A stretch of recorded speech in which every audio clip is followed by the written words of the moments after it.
Et retrouvons tout de suite au Japon notre correspondant Philippe Dova. Philippe, bonsoir. Est-ce que vous en savez davantage sur le programme des prochaines heures et puis de demain, puisque ce sera demain le dernier jour du sommet pour le président Zelensky et ses alliés?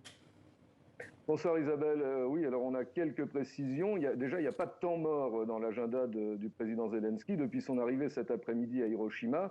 Il vient de rencontrer Emmanuel Macron lors d'une réunion bilatérale, une réunion à l'issue de laquelle d'ailleurs Emmanuel Macron s'est dit très confiant en pensant que la présence de Zelensky à Hiroshima pouvait changer la donne. Alors il vient de rejoindre le dîner qui est organisé avec l'ensemble des dirigeants du G7 et des pays invités.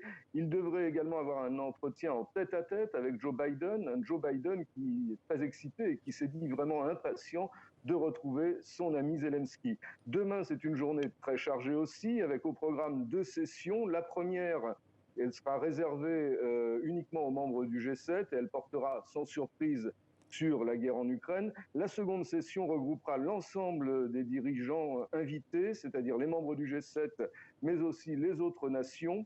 Et alors là, ce sera un exercice diplomatique un tout petit peu plus compliqué pour le numéro 1 ukrainien, puisqu'il devra convaincre notamment les dirigeants des pays émergents, comme le Brésil et l'Inde. Et d'ailleurs, le président brésilien n'a pas caché son mécontentement de cette venue surprise du président Zelensky à Hiroshima aujourd'hui.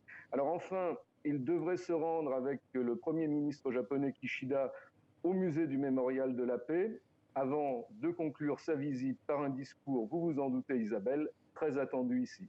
Merci beaucoup Philippe Dova en direct depuis le Japon. Et prenons après